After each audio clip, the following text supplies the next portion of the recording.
Hi, this is Matt once again. Welcome back to another video. And this is a paid request from my dear friend Efree, who sent in quite a few requests. So thank you for your patience. And I'll get to the rest of them as soon as I can, but thank you, man. Very kind of you, dear friend. Hope everything's going well for you, man.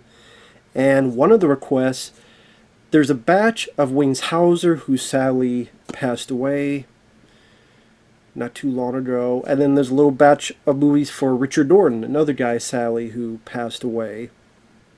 So, starting off with some Wings Hauser. The Carpenter. Now, I know I did review this before, but I made sure to ask, and he said, yeah, re-reviews. See how your thoughts have changed or not changed. Trust me, they haven't changed a damn thing. Because I know he told me through email, I saw this film, I didn't like it. I'm like, you're right. Because I didn't like it either. I didn't like it back then. I didn't like it watching now. But before I get to it, if anyone wants to request any type of videos, movie review, re-review, topic, tier list, ranking, random thoughts, dreams, commentaries, whatever the case may be, feel free to send it. I will get to it as soon as I possibly can. For those who sent them, thank you. I absolutely, truly do appreciate it. Thank you for your patience and thank you for your kindness. Thank you. That's probably all the nice things I could say, because now I'm talking about The Carpenter, which for some godforsaken reason got this special edition from Vinegar Syndrome. I mean, of the films to get it. Just to name some films, Murder by Phone, Richard Chamberlain, he sadly's passed away. That's still stuck on VHS, and in my personal opinion, it's a way better movie than this. Nightlife, also known as Grave Misdemeanors, with Scott Grimes from Critters 1 and 2.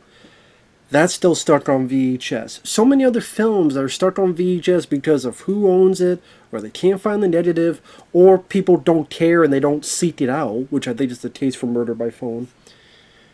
And rights that are missing, you don't know where it's at, so like the First Watchers, the Carnosaur films, at least the second and third. Fuck the first one. But the second and third Carnosaur, that's stuck on old-ass DVDs. Put that on a Blu-ray. Have a double pack. Shout Factory, so you release something good in the past 2 years. Something.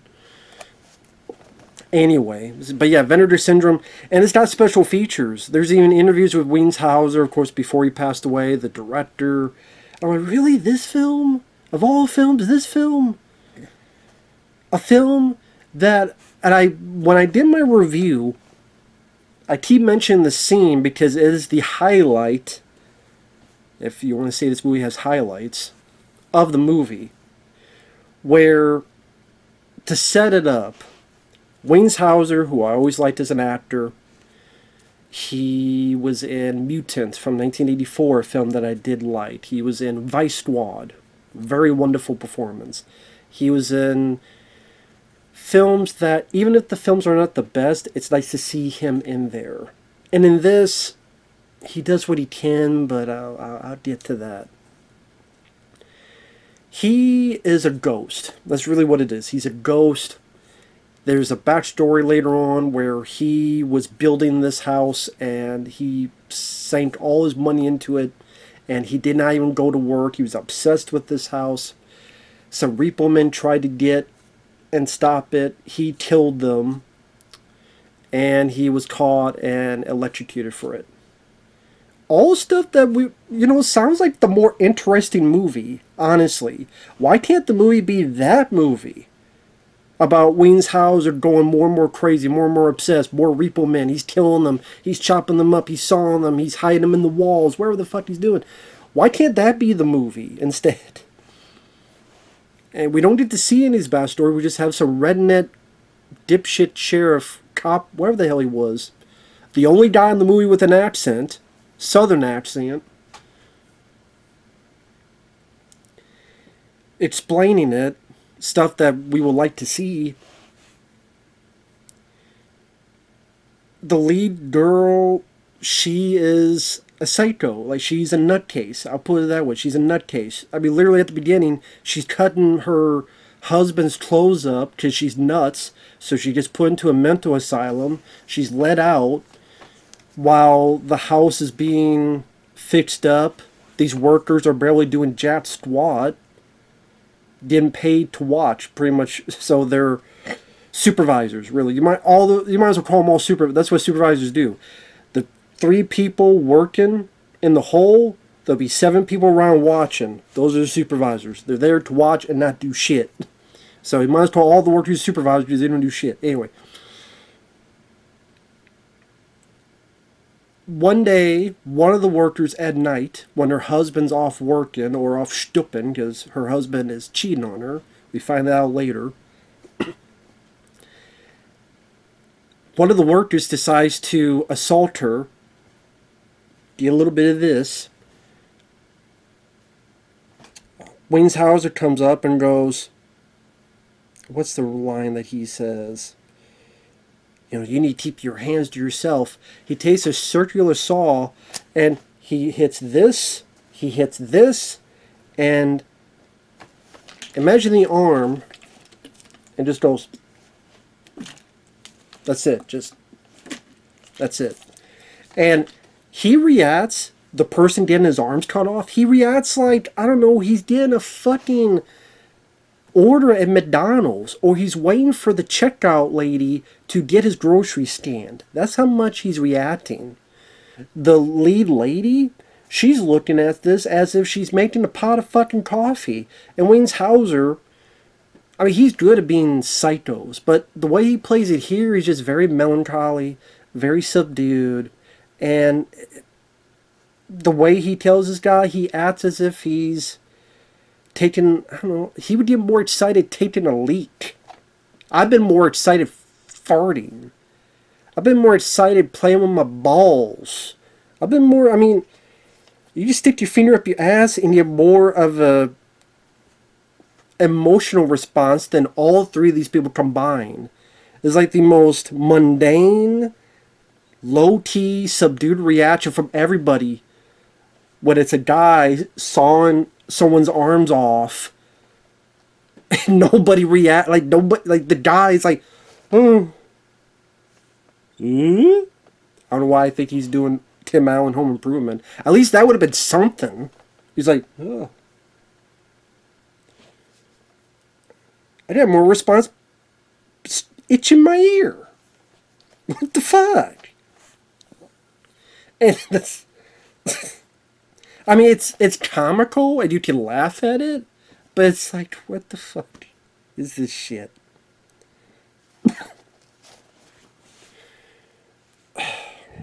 So let's go back a bit. I think this is a Canadian production. Don't quote me on that. Very low budget. And very boring.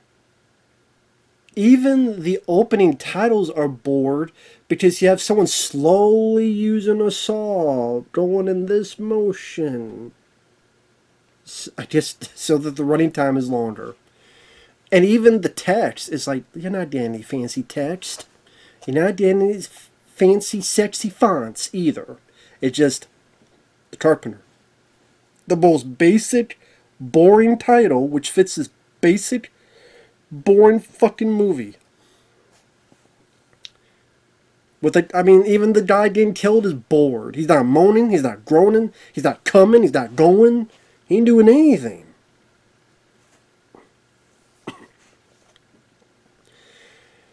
So again, the beginning of the film, your lead lady, I don't know why she is so mentally ill. I don't know if they ever explain that. If they did not do a good job. If they didn't explain it, then you're sitting there going, who is this lady? Why is she doing this? Why does she act this way? Why is she in this state of mind? I can't relate to her. It's hard for me to feel sorry for her because I don't know her plight. I don't know what the fuck's going on with this lady and why I should give a shit. And she wasn't giving that much of a performance either. Her husband is a wimp who is also cheating on her, and she finds out later. She has a roommate at the psych ward who can't shut up. Even the characters have to mention she won't shut up. Exactly. Fine, your characters are acknowledging that this roommate is annoying. You're still annoying the viewer by not letting this bitch shut up. Put her cock in her mouth and have her coke in his mouth and shut the fuck up. I forgot this too. For some reason, she has a random nightmare about her doctor looking like if you sneeze, he would turn to dust. He's that old. Coming into her room with a chainsaw. I don't know why. I guess you could say she's nuts. But why is she nuts? Just nuts. Just a whole heap full of nuts. The bowl and all is full. But yeah, she has a random nightmare of the doctor with the fucking chainsaw. I'm like, what? I forgot. No wonder I forgot about that. Because it was stupid. It didn't lead to anywhere. It didn't mean anything. It's not like she consistently has those type of nightmares and they build up. No.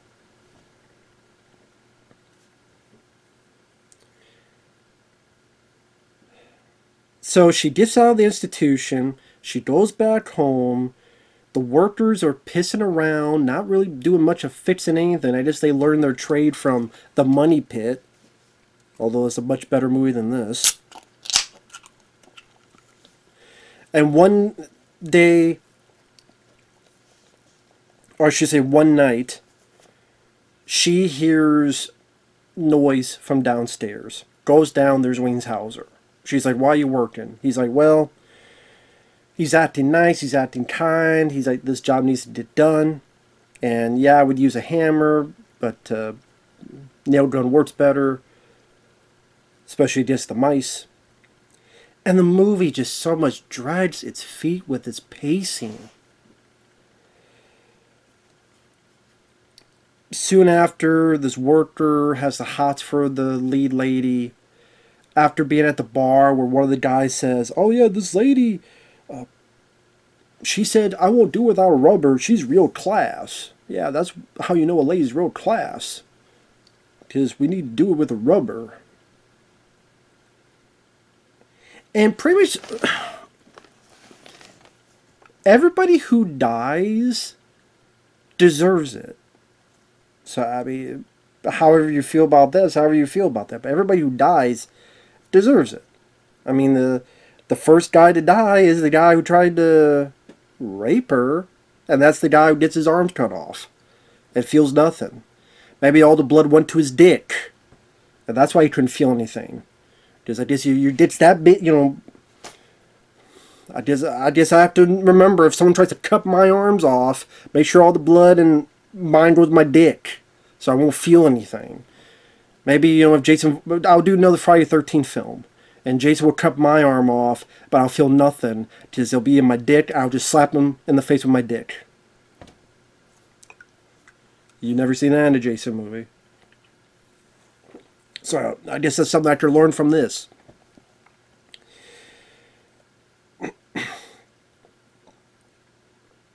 Soon after, she starts falling for Hauser. And that's the thing, she sees a guy.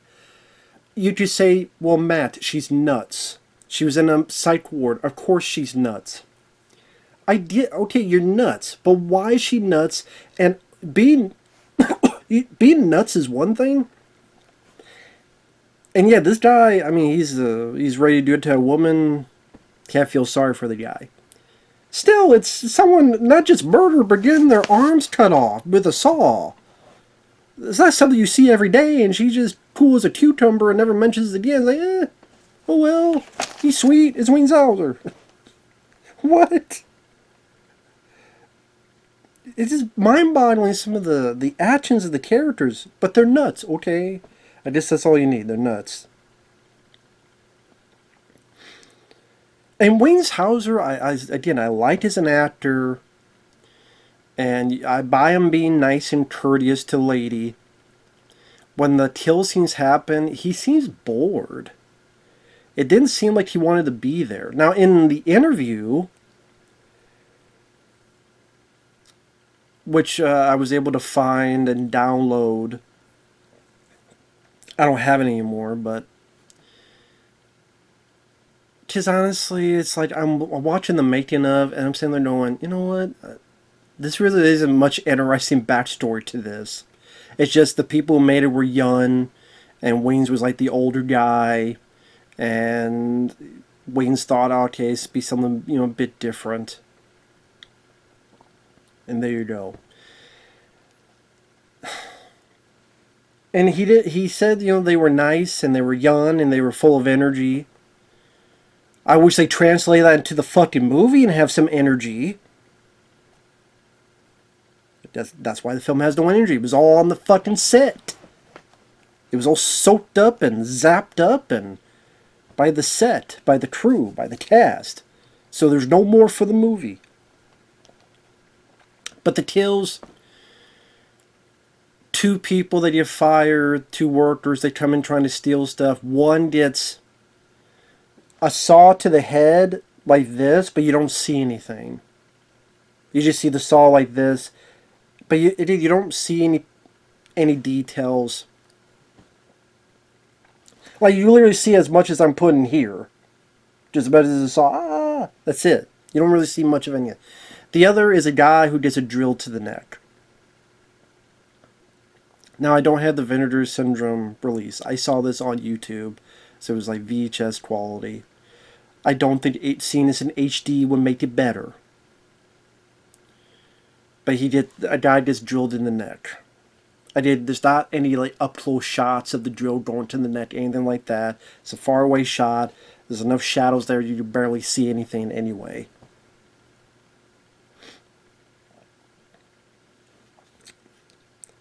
Other stuff that happens in the film, the lead lady gets a job at a paint store. How exciting. Just like this movie's exciting as watching paint dry. We get a backstory from Wienshauser because this cop with this, then the only person in the movie with a redneck accent tells the story. And now that I think about it, I don't think we ever see that fucking cop ever again. Not even for Wienshauser to kill. We never see that cop again. So he was literally just there to get the backstory and get the fuck out.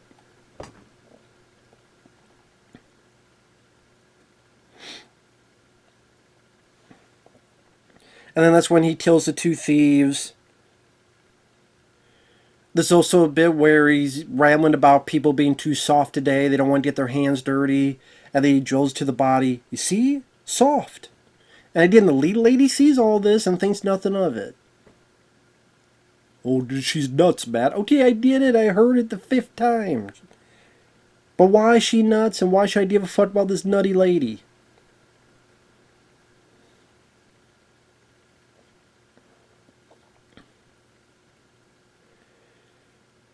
So far we've had about 3 people killed. The lead lady finds out that her husband is cheating on her. The mistress comes over. I guess she's pregnant. That's what she says. Which I forgot that detail when I last reviewed it. I'm like, what? She's pregnant? Now, maybe I misinterpreted it. Maybe I misheard it.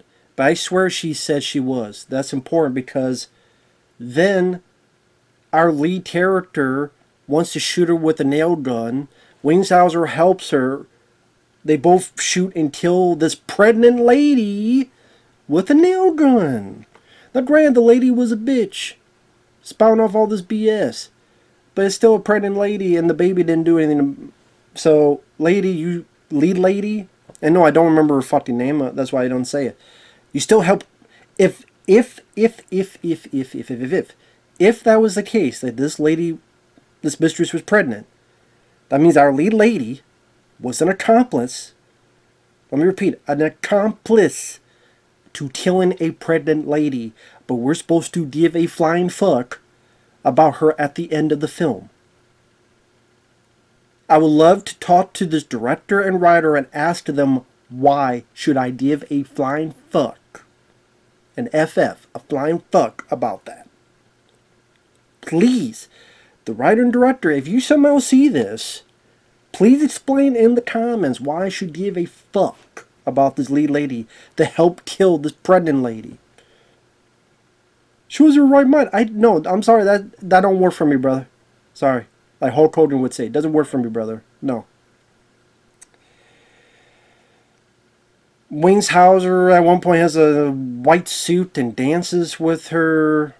Not at this point, but I forget if it was before or after this. The husband comes home, sees the dead body. Hauser takes him down easy peasy, puts a vice on his head, and you get the idea he died. Because Wings reacts, and then it cuts to, and there's a blood behind the guy's head. So that means that's 5 people killed.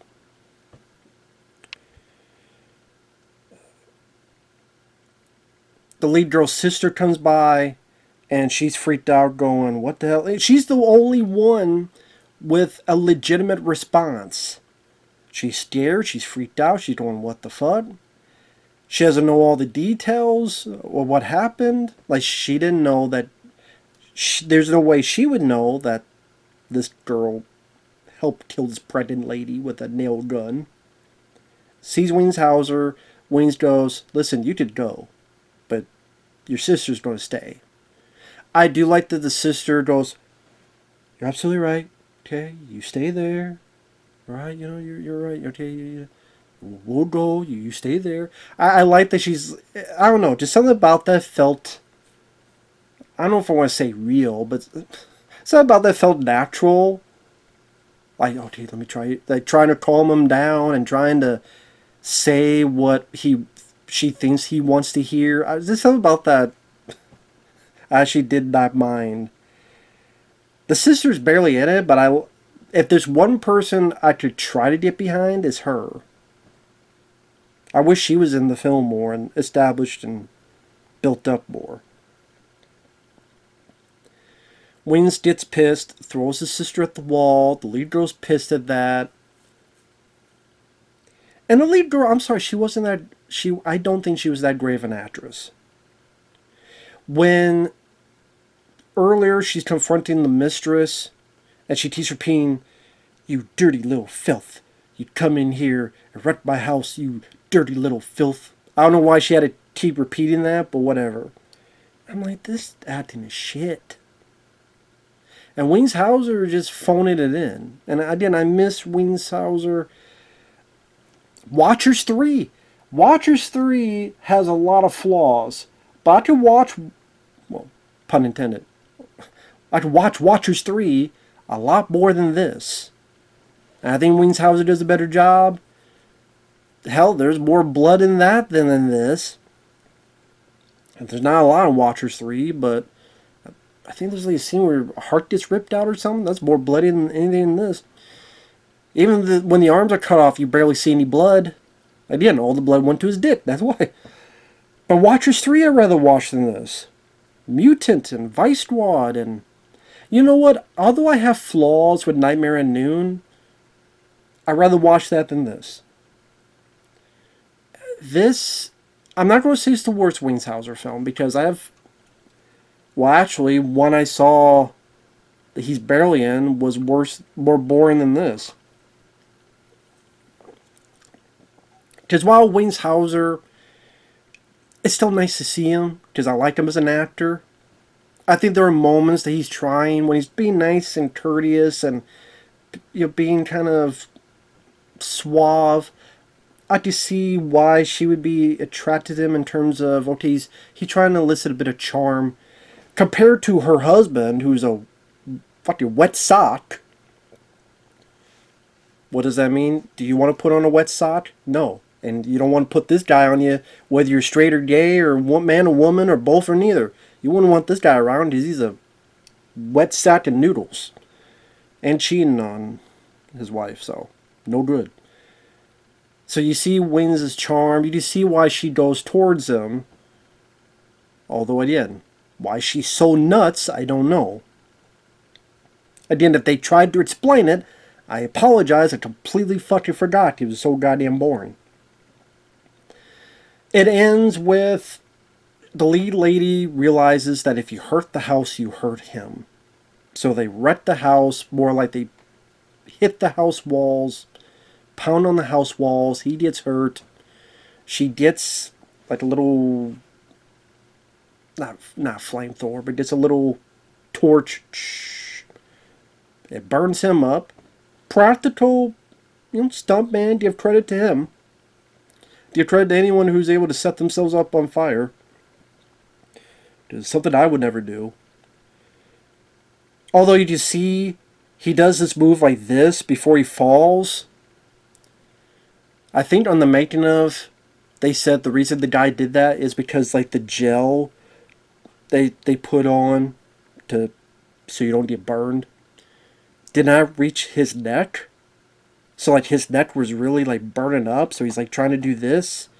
If I don't know why you would watch this, but if you ever do, right before he falls outside on fire, you'll see him do like this. That's why. So don't die, people. Don't die. Especially for a film. Well, don't die for any film. Let alone a film called The Carpenter. Whether it was John Carpenter, listen to the Carpenters. I'd rather, I don't know, squeeze my toes on a carpet, a la Die Hard told me to at the beginning, and squeeze your toes. I'd rather do a lot of stuff. I'd rather, shave my carpet and put in this movie's face.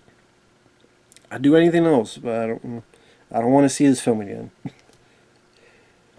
And one of the fucking lines near the end is, "You're filthy, and you're dead, and you smell bad." Just the worst part is not that he's dead. The worst part is that he smells bad.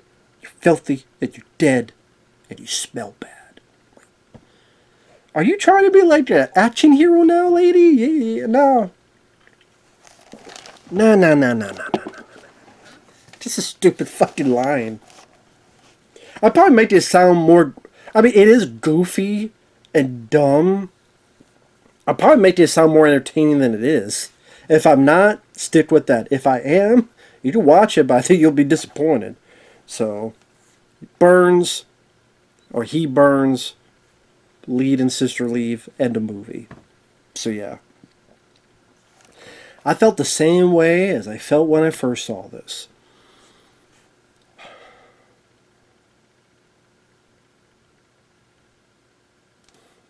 I kind of just looked at the story and went, this is really what you wanted to make? This movie of a ghost falling in love with a girl and being a carpenter? And then like someone read this and said, here's money. I'm like, what? Like this is what got financed and made and graded and got to a full-length feature? And there are plenty of fucking stories out there that's never been made and never been a reality, but this fucking one does. That's why I get more harsh on movies like this and plentiful others that are way, way worse than this. Trust me. It's not one of the worst films ever, but this film's way, way worse. But people wonder, why do I get so mad, heated, upset? Because I'm like, they put money and bullshit into this instead of this, and this other project. That, I think, would have been much more worthwhile. That's why. But maybe that's just me.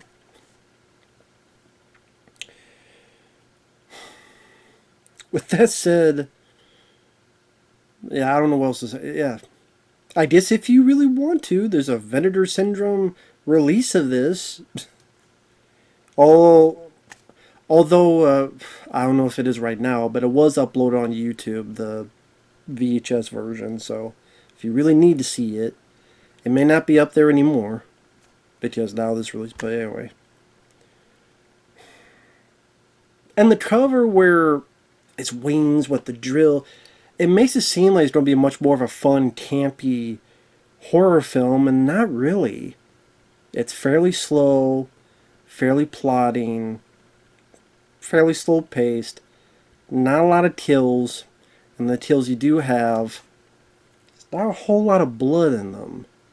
And you're going to be more like, quizzical, then yeah. And also the lead lady got away. Like, she's fairly guilty too. She was an accomplice to killing a pregnant lady. And if she wasn't pregnant, I think she was, but she was still accomplice. You were still like accomplice, and she gets away. She gets away scot-free. She don't deserve it. Why does this lady deserve to get away scot-free? With that said, thanks for watching. Take care. We'll see you guys later. Bye-bye for now.